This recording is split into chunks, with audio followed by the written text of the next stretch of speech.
বাচ্চা ছেলে সিলেট কলম লিয়া আমার খাতুনে জান্নাত তয়্যেবা তাহেরা ফাতেমার কাছে যাচ্ছেন। মা এই দেখেন আমরা সিলেট পেন্সিলে লিখেছি মা গো আমার, এই দেখেন কার লেখা ভালো হয়েছে আপনাকে বলতে হবে। যতক্ষণ না বলবেন আমরা এখান থেকে কেউ হিলব না, এখান থেকে আমরা কেউ যাব না।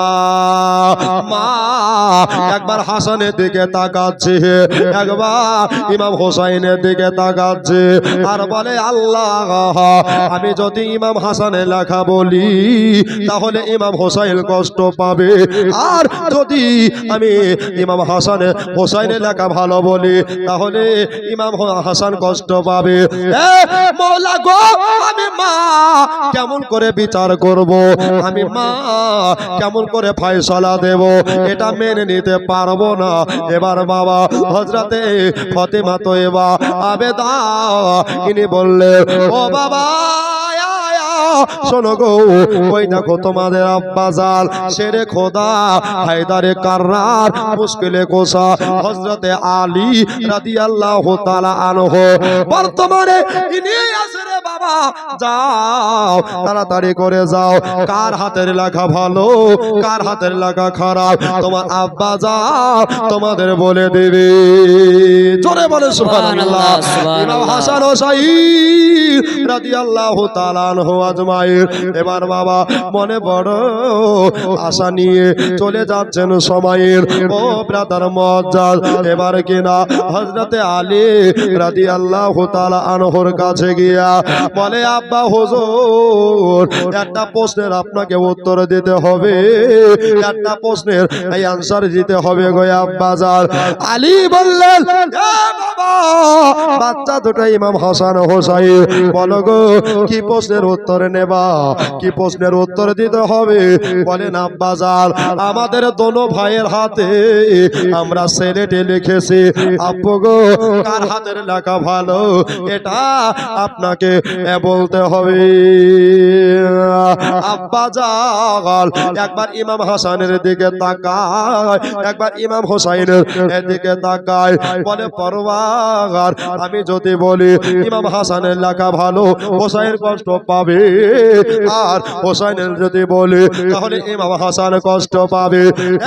মওলা গো আমি এর ফয়সালা দিতে পারবো না, আমি এর বিচার দিতে পারবো না। আল্লাহ গো বর্তমানে তিনার নানা বেঁচে আছে, তিনার নানা হলো জিন্দা নবী, একবার জোরে বলেন সুবহানাল্লাহ। তিনার নানা হলো নবীদের নবী, তিনার নানা হলো আখেরি নবী। যাও ও বাবা ইমাম হাসান হোসাইন যাও তোমার নানার দরবারে চলে যাও। মনে বড় আশা গো আছে যাব মদিনায়। জোরে বলেন সুবহানাল্লাহ। আরেকবার জোরে বলেন তো সুবহানাল্লাহ। ও ভাই মা বোনদের তরফ থেকে 100 করে টাকা 10 জন দিতে পারবে না আজকে প্রথম রাত। ওরে আমার মা জননী আপনাদের জন্য জান প্রাণ ভরে একটা দোয়া করব, একটু ভাই দিয়েন তো ভাই কমিটির হাত দিয়ে মা আমার জননী আমার 100 করে টাকা মসজিদের জন্য 10 জন ভাই আমার। মনে বড় আশা গো আছে যাব মদিনায়, যাব মদিনায় একটু বলিয়েন দেখবেন ভালো লাগবে। মনে বড় আশা গো আছে যাব মদিনায়, সালাম আমি করব গিয়ে, সালাম আমি করব গিয়ে নবীজি রওজায়। মনে বড় আশা গো আছে যাব মদিনায়, মনে বড় আশা গো আছে যাব মদিনায়। জোরে বলুন সুবহানাল্লাহ। আরো সাগর পারি দেব নেই যে আমার তরি, পাখি নই তো উড়িয়া যাব ডানাতে ভর করে। আমার আমার আশা আছে সম্বল নাই কি করি উপায় মনে বড় আশা গো আছে যাব মদিনায় মনে বড় আশা গো আছে যাব মদিনায় জোরে বলেন সুবহানাল্লাহ। তো বাবা দোনো ভাই মিলে আমার নবী মুস্তাফার দ্বারস্থ হচ্ছেন আর বাবা দরজা খুলে দেখতেছেন যে নবী খেজুরের চাটাইতে বসে আছেন। জোরে বলুন সবাই নেকরাম ব্রাদার ইসলাম আল্লাহর নবী নূরের নবী আমার খেজুরের চাটাইতে বসে আছে আর ইমাম হাসান হোসাইন নবীর কদম বসে করলেন। জোরে বলেন ইয়া রাসূলুল্লাহ ইয়া হাবিবাল্লাহ হুজুর বেয়াদবি মাফ করবেন। এই দেখেন আমরা দুটো বাচ্চা ছেলে আমরা আজকে দুটো ছেলেটে রেখেছি নানা গো আপনাকে বলতে হবে কার হাতের লেখা ভালো আর কার হাতের লেখাটা মন্দ। ইমাম হোসাইন ইমাম হাসান দুজনাই নবীর সামনে বসে আছে আর নবী আবার চিন্তা করে আল্লাহ গো আমি হোসেনের লেখা খারাপ বলতে পারবো না ইমাম হাসানের লেখা খারাপ বলতে পারবো না কেননা দুটো হলো জান্নাতি নওয়াসা দুটো হলো জান্নাতের সরদার। আল্লাহ গো আমি এর বিচার করব না তুমি এর ফয়সালা করে দাও।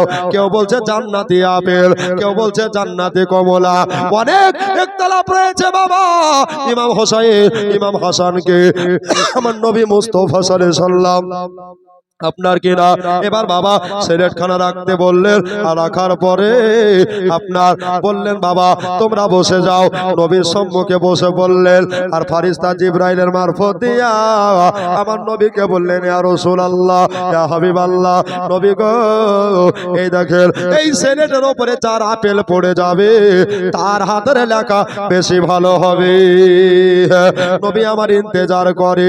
এবার বাবা আল্লাহর অর্ডার হলো আপনার সমান করে আপনার আপেল দুটাকে মাঝামাঝি কেটে এবার বাবা একটা ইমাম হোসাইনের ছেলেটে আর একটা জানো ইমাম হাসানের ছেলেটে ফেলে দিলে। চলে বলে সুবহানাল্লাহ। নানা ভাই ইমাম হোসাইন ইমাম হাসান তোমাদের বিচার হয়ে গেছে তোমাদের ফয়সালা হয়ে গেছে তাই নাকি বলে হ্যাঁ হ্যাঁ এই দেখো বাবা তোমাদের দোনোজন লেখা ভালো হয়েছে। এবার দোনো ছেলে আপনার বাবা আমাদের সাধারণ ছেলে মেয়েরা স্কুল থেকে যদি পাস করে বাড়ি আসে মনে বড় কত আনন্দ হয় মনে কত খুশি হয়। এবার বাবা আমার ইমাম হাসান হোসাইন রাদিয়াল্লাহু তাআলা আনহুমা আজমাইন আস্তে আস্তে চলে আসে। মা ফাতেমা ইনি বলছেন নবী নিশ্চয় একটা ভালো ব্যবস্থা করে দিয়েছে নিশ্চয় একটা খুশির খবর করে দিয়েছে। এবার বাবারা আমার মা বোনেরা ইমাম হাসান হোসাইন আব্বা জানকে বলেন আব্বা গো বাড়ির ভিতরে আসেন। মা বাপ দুজনাই পাশাপাশি বসে গেছে। বলে মা গো আমার নানা ভাই আমাদের নবী মুস্তাফা বলে দিয়েছে নবী ইমাম হাসান হোসাইন শোনো গো তোমাদের যার ছেলেটি এই আপেলটা পড়ে যাবে তার হাতের লেখা ভালো হবে। এবার বাবা আমার আল্লাহ পাকের দয়া কুদরতি কারিশমা সুবহানাল্লাহ দোনো ভাইয়ের ছেলেটি অর্ধেক অর্ধেক করে আপেল কেটে যেন পড়ে গেছে আর আমার নানা ফয়সালা করে দিয়েছে যে দোনো জনের লেখা ভালো হয়ে গেছে। জোরে বলে সুবহানাল্লাহ। বন্ধুরে সব আদালত যেখানে ফেল হয়ে যায় ওখান থেকে আমার নবীর আদালতে পাওয়ার শুরু হয়ে যায়। এবার বাবা দিনের পর দিন যায় রাতের পর রাত আসে এমনি করে বাবারে আল্লাহ পাক কোরআনে বলেছে কি কুল্লু নাফসিন যায়িকাতুল মাউত প্রত্যেকটা নফসকে মরণের স্বাদ গ্রহণ করতে হবে বাবা। ইমাম হাসান হোসাইন বাচ্চা ছেলে এবার বাবা সুবহানাল্লাহ রোজার মাস আসতেছে বাবা আমার নবী মুস্তাফা 63 বছর জিন্দেগিতে একটা খাতুনে জান্নাত তয়্যিবা তাহেরা আবেদা রাদিয়াল্লাহু তাআলা আনহাকে একটা কথা বলেছিলেন মা ফাতেমা শোনো গো, আমার ইন্তেকালে 6 মাস পরে তোমার ইন্তেকাল হয়ে যাবে। জোরে বলে সুবহানাল্লাহ। মা ইনি একটা কথা বিশ্বাস করে নিয়েছিলেন, একটা কথা মনে বাবা রেখে দিয়েছিলেন, নোট করে আপনার গেঁথে নিয়েছিলেন বাবা, যে সবার কথা মিথ্যা হতে পারে কিন্তু আল্লাহর নবীর কথা ঝুট্টা হতে পারে না। জোরে বলে সুবহানাল্লাহ। দিনের পর দিন, রাতের পর রাত পার করে দিয়া সময় নেকরাও আল্লাহর নবীর বেটি এবার সুবহানাল্লাহ চলে যাবে 3রা রমজানে, রোজার মাস। প্রথম রোজাতে ইমাম হাসান হোসাইনের হযরতে আলী কারামুল্লাহ ওয়াজহুর জামা কাপড় পরিষ্কার করে দিলেন। দুনিয়ার মা বোনেরা শোনো গো, আমার বাপজি ভাইয়েরা শোনো গো, এটা কার জামা কাচতেছে? ফাতেমা। আমাদের জামা কাপড় নোংরা হলে, আমাদের জামা কাপড়ে ময়লা মাটি লেগে গেলে দোকান থেকে মাকান থেকে সার্ফ কিনে আনি, সাবান কিনে আনি, পরিষ্কার করে ফেলে, ঠিক কিনা বলেন বাবা? কিন্তু ইমাম হাসান হোসাইনের মা বলতে আছে, আমাদের জামা যখন নোংরা হয়ে যেত পরিষ্কার হয়ে করার জন্য, ময়লা মাটি দূর করার জন্য আমরা ওই জামা আগুনে ফেলে রাখতাম। আমাদের জামা খোদার কসম পড়তো না, কেন আগুন জানে এরাই হলো 5 পাঞ্জাতের ভিতরে কয়জন। চলে বলেন সুবহানাল্লাহ। বন্ধুরে, যারা তো পাওয়ার দিয়েছেন আমার আল্লাহ, মা বোনেরা এবার জামা কাপড় পরিষ্কার করে দিয়ে শুকাবার পরে ভাঁজ করে ইস্তেহার করে বাবা সুবহানাল্লাহ, এবার আপনার কিনা বাড়ি ঘর পরিষ্কার করে হযরতে আলী কারামুল্লাহ ওয়াজহু বলে, বিবি রে ওগো আমার বিবি, এই দেখো তোমার এত সুন্দর হাতের কাজ, মনে হচ্ছে আজকে আমাদের বাড়িতে ঈদ হচ্ছে। হযরতে আলীর কথা শুনে ফাতেমা 2 চোখের পানি টস টস করে ঝরতে লাগলেন বাবা। 2 চোখের পানি পড়ে গেল। বলে, বিবি রে, রোজার মাসে তুমি কাঁদো কেন? রোজার মাসে তোমার কিসের বেদনা? বলে, স্বামী গো, আমার নবী বলে দিয়েছে। বলে, কি বিবি? বলে, আমার ইন্তেকালে 6 মাস পরে তোমারও ইন্তেকাল হয়ে যাবে। জোরে বলে সুবহানাল্লাহ। এই জন্য আমি ফাতেমা দিন গুনে রাত গুনে ফেলেছি। আব্বু গো, আমার আব্বা জান বলে দিয়েছে, এটা মিথ্যা হবে না, এটা সত্যই হবে। আর মাত্র আমি মিডিলে একটা দিন আছে, 3রা রমজানে মাগরিব থেকে এশার মিডিলে আমার রূহখানা বার হয়ে যাবে। তবে একটা কথা আপনাকে বলি গো, একটা আর্য আপনাকে করি গো। বললো, কি আর্য? বললো, এই আর্যখানা হলো যে আমার ইমাম হাসান হোসাইনকে খবরদার দেখিয়েন গো, আমার ইমাম হাসান হোসাইনকে খবরদার দেখিয়েন গো, আমার ইমাম হাসান হোসাইনকে ফেলবেন না গো, খবরদার আমার ইমাম হাসান হোসাইনকে কষ্ট দেবেন না গো। এবার বাবা যেদিন যাওয়ার টাইম হয়ে গেছে, আর ইমাম হাসান হোসাইন রাদিয়াল্লাহু তাআলা মার পিছু ছাড়ে না, মার পিছে পিছে যেন ঘোরা ঘোরা করছে, আর বলতে আছে, ভাইয়ারে আমাদের মা যেই জায়গা যাবে আমরা সেই এই জায়গাতে যাব। এবার বাবা হযরতে জয়না, হযরতে কুলসু সবাই মিলে মায়ের পেছনে পেছনে আছে বাবা। সুবহানাল্লাহ। এবার বাবা হযরতে ইমাম হুসাইন রাদিয়াল্লাহু তাআলা আনহুর মা হযরতে ফাতেমা নিজের স্বামীকে ডাকলেন। স্বামীকে ডাকার পরে একটা কথা বললেন, স্বামী গো, আমার ইন্তেকালের সময় আমার বাচ্চা বাচ্চা ছেলে, বাচ্চা বাচ্চা মেয়ে, তারা আজকে মা বলে ডাকবে গো, আমি ফাতেমা সইতে পারবো না। এই জন্য একটা একটা কথা বলি প্রাণের স্বামী গো। বললো কি কথা বলতে আসি গো, আমার একটা রিকোয়েস্ট, একটা আপনার আবদার থাকবে গো। বললো কি আবদার বলো বলো ফাতেমা। বললেন আমার নবী বলেছে মাগরিব থেকে এশার ওয়াক্তে আমার ইন্তেকাল হয়ে যাবে, তবে শোনেন আপনি ইমাম হাসান ও হোসাইনকে লিয়া মসজিদে নববী চলে যাবে। ওরা জানে বাড়িতে না থাকে। আর সুবহানাল্লাহ, মা ফাতেমা নিজের নানি হযরতে আসমার কাছে চলে গেলেন। এ প্রাণের নানি গো, আপনাকে একটা কথা আমি জীবনে শেষ বার্তা বলতে চাই। আজকে দুনিয়া থেকে বিদায় হয়ে যাব, একবার জোরে বলে দেন সুবহানাল্লাহ। আজকে আমি দুনিয়া থেকে চলে যাব। ও নানি গো, আমার দুটো বেটি থাকলো, আমার দুটো মেয়েকে খবরদার আপনার আইতে রাখিয়েন, আপনার হেফাজতে রাখিয়েন। এবার বাবা আর একটা কথা বলেছিল কি, যে আমি নিজের গোসল নিজেই করব, নিজের কাফন নিজেই পরবো। একবার জোরে বলেন সুবহানাল্লাহ। আমার নানি গো একটা কাজ করে, একটা কাজ করে, একটা ওসিয়াত করে আপনাকে যায়। আমার জীবনে শেষ চাওয়া, আমার গোসল দুনিয়ার কোনো মা বোন যেন না দেয়, আমার স্বামী হযরতে আলী গোসলখানা দেয়। জোরে বলেন। আচ্ছা, আমাদের বিবি ইন্তেকাল হলে যতই স্বামী হোক গোসল দিতে দেওয়া হবে? জোরে বলেন, দিতে দিবে? শরিয়াত সম্মত হবে? হবে না। কিন্তু ব্যতিক্রম আমার ফাতেমার গোসল হযরতে আলী করিয়েছিলেন। জোরে বলুন সুবহানাল্লাহ। তাহলে এই ফাতেমা কার নাম? ফাতেমা বুঝতে হবে বাবা। তো হযরতে ফাতেমা আপনার সুবহানাল্লাহ নানিকে বলছেন, নানি গো আর একটা কথা না বলার নয়, দরজা খবরদার কেউ ধাক্কা ধাক্কি করবেন না। আমার রূহ যখন আত্মা আমার দেহ থেকে ত্যাগ হয়ে যাবে, আপনার অন্য জায়গায় চলে যাবে, ওই দিন অটোমেটিক দরজাটা খসে যাবে। জোরে বলুন সুবহানাল্লাহ। সমস্ত ডিটেইলস আপনার বলে চলে আসলেন বাবা সুবহানাল্লাহ।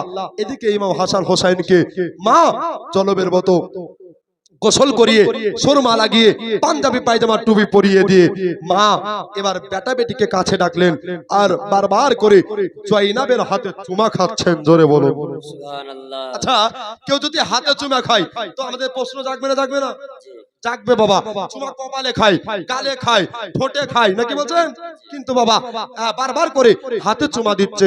ইমাম হোসাইন বলছে, মা এর ব্যাপারটা আমি বুঝতে পারলাম না।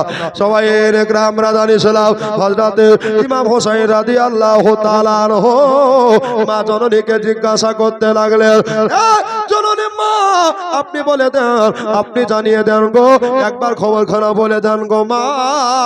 মা সন্তানদের গালে কপালে চুমা খায়, কিন্তু আপনি কেন আমার বড় দিদি হযরতে জয়নাবের হাতে চুমা খাচ্ছে? ও ফাতেমা রাদিয়াল্লাহু তাআলা আনহা, আপনার বাবা চক্ষু দিয়া পানি পড়ে গেল, চোখের অশ্রু বয়ে গেল। আর বাবা হযরতে ফাতেমা বলে, বাবা সেই দিন ইমাম হাসান থাকবে না, তবে তুমিও থাকবা না। তোমার শাহাদাতের পরে এজিদের লোকেরা, ওই শয়তান কুত্তারা সবাই আমার বেটির নরম কমল নুরানি হাতে আর সরকারে আলা হযরত বলে তেরে নাসলে পাক মে বাচ্চা বাচ্চা নূর কা তো আইনে নূর তেরা সব ঘরানা নূর কা। জোরে বলে সুবহানাল্লাহ। এই নবী তো নূর, নবীর প্রত্যেকটা আওলাদ হলো নূর, তাই নাকি? শোনো শোনো এজিদের লোকেরা এই নূরের বদনে, এই নূরের হাতে আপনার শিকল দিয়ে টানবে, মাংসগুলা মাটিতে কেটে পড়ে যাবে, যাতে ব্যথা না লাগে, যাতে কষ্ট না পায়। আমি মা চুমা দিয়ে চলে যাচ্ছে। ইমাম হোসাইন বলে, মা গো আপনি কোথায় যাচ্ছেন মা? আপনি একবার বলে দেন, আপনি একবার জানিয়ে দেন। বলে, বাবা তোমরা মসজিদে যাও, আজকে ইফতার করবা মসজিদে, তারাবির নামাজে পড়ে তোমরা বাড়িতে আসবা, তার আগে বাড়ি আসবা না। এই দোনো ভাই মিলে আব্বা জানের সঙ্গ হলেন। একবার জোরে বলে দেন সুবহানাল্লাহ।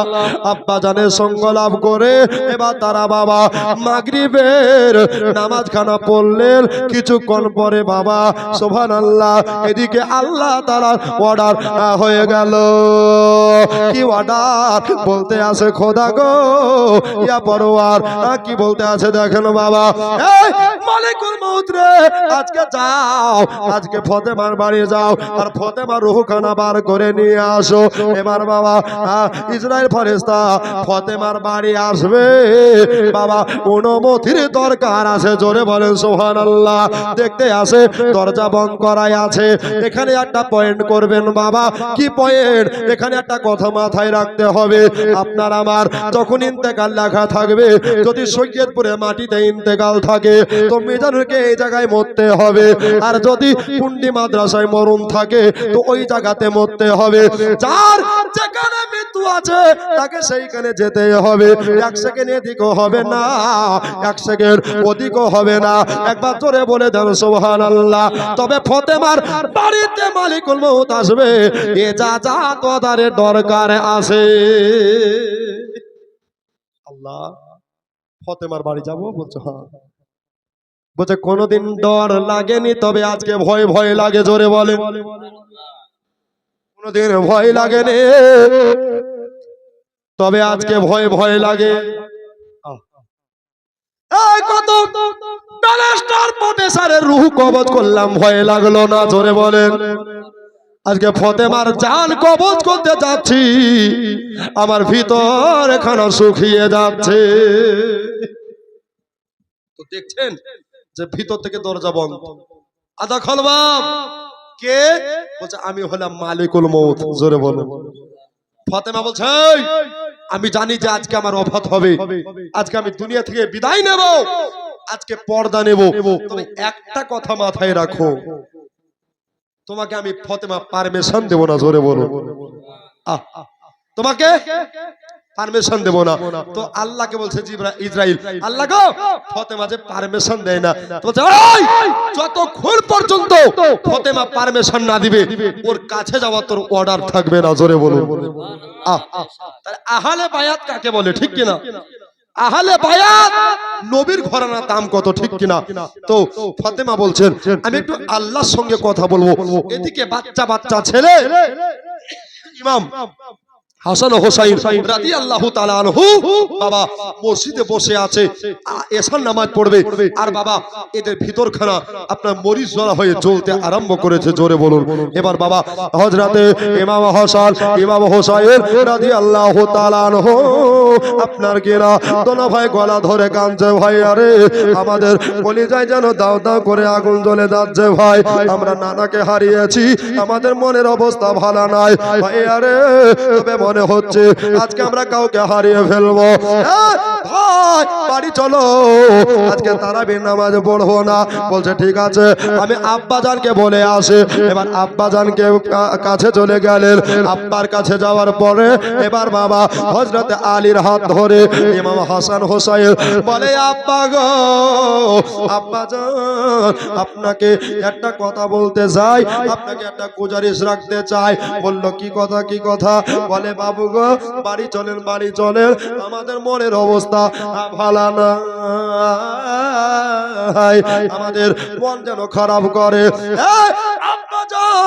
বাড়ি নিয়ে চলে ইমাম হোসাইনের আব্বা একটা কথা মনে নিয়ত করেছে বাবা যে আমার ফাতেমা বলেছিল স্বামী গো আমার খবরদার আজকে ওফাত হয়ে যাবে ইন্তেকাল হয়ে যাবে তারাবি না পড়ে আপনি খবরদার যেন বাড়িতে আসবেন না এবার বাবা বাচ্চা ছেলে মসজিদে কান্নার রোল ভেসে গেছে বাবা যে হয়তো মার কোনো বিপদ হলো নাকি এবার বাবা তারাবি নামাজ পড়বে সুবহানাল্লাহ এদিকে আজান হয়নি মাগরিব থেকে এশার ওয়াক্তের মিডিলে সুবহানাল্লাহ আমার আল্লাহর সাথে ফাতেমা যেন কালেকশন লাগিয়ে দিয়েছে আল্লাহ গো তুমি নামাজ পড়তে বলেছো বলো আমার জীবনে নামাজ কাজা আছে নাকি ফাতেমা তোমার জীবনে এক রাকাত নামাজ কাজা নাই জোরে বলেন সুবহানাল্লাহ আল্লাহ গো তুমি রোজা রাখতে বলেছো তো আমি রোজা কি বাদ দিয়ে দিয়েছি নাকি?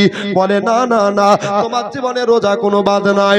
একবার জোরে বলে দেন সুবহানাল্লাহ।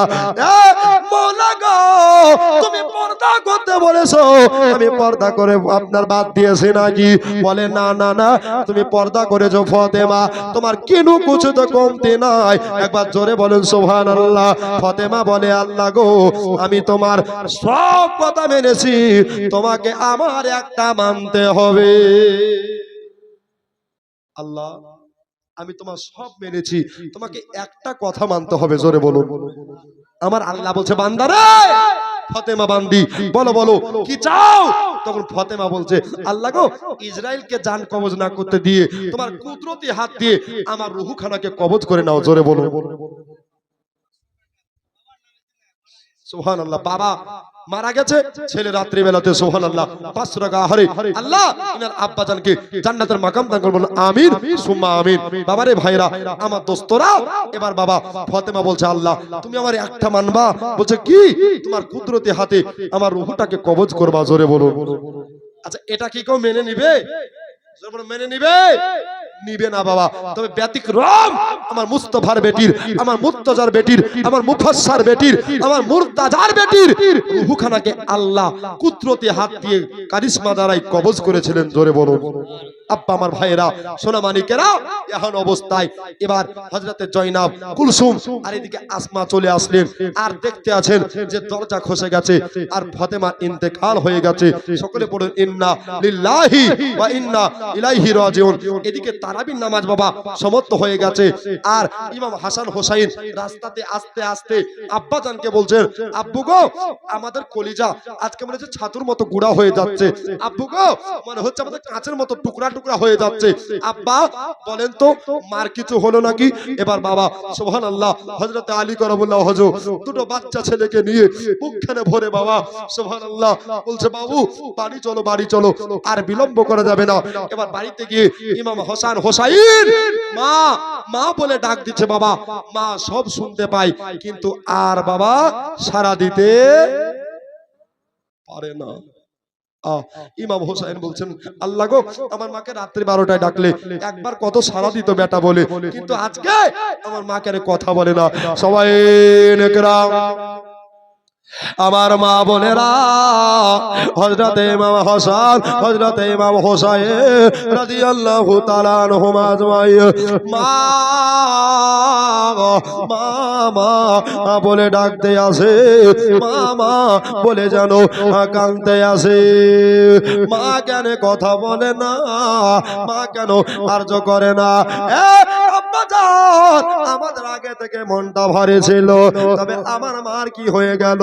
একবার দেখেন আমার নবী বলেছেন হাদিস পাকের ভিতরে 3টি কাজ তোমরা তাড়াতাড়ি করিও। কয়টি কাজ একবার জোরে বলে? 3টি কাজ তোমরা তাড়াতাড়ি করিও। 1 নম্বর হলো আজান শুনে তোমরা জামাতে যেও। 2 নম্বর হলো যদি বাড়িতে কোনো সাবালিকা সাবালক আপনার ছেলে মেয়ে থাকে তাহলে খবরদার বিয়ে দিয়ে দিও, দেরি করিও না। আর কোনো মাইয়াত ইন্তেকাল হলে ওই মাইয়াতের কবরখানা তাড়াতাড়ি দাফন করে দিও। এটাই হলো নবীজির হাদিস। তবে শোনো শোনো, আমার হযরতে আলীর বিবি হযরতে ফাতেমা রাদিয়াল্লাহু তাআলা আনহা একটা বাবা ওসিয়াত করে গেছিলেন হযরতে আলীর কাছে। ওটা হলো কি? কান খুলে শুনলেন রে মা বোনেরা, প্রাণের স্বামী গো, আমার ইন্তেকালের পরে আমার লাশটাকে বেশিক্ষণ রাখবেন না। মদিনার কোন পরপুরুষ যেন আমার চেহারা না দেখে। একবার জোরে বলে দেন সুবহানাল্লাহ। রাতারাতি করে আমার আপনি দাফন করে দিয়ে আমার জানাজা পড়িয়ে দিয়ে এবার বাবা সুবহানাল্লাহ ফাতেমা ইন্তেকালের পরে এবার বাবা হযরতে আলী শেষবারের মতো আপনার যেন বাবা গোসল করাইয়া দিলেন। আজ মোর চঞ্চল রে ভাই, জোরে বলে সুবহানাল্লাহ। আর একবার জোরে সুবহানাল্লাহ। আজ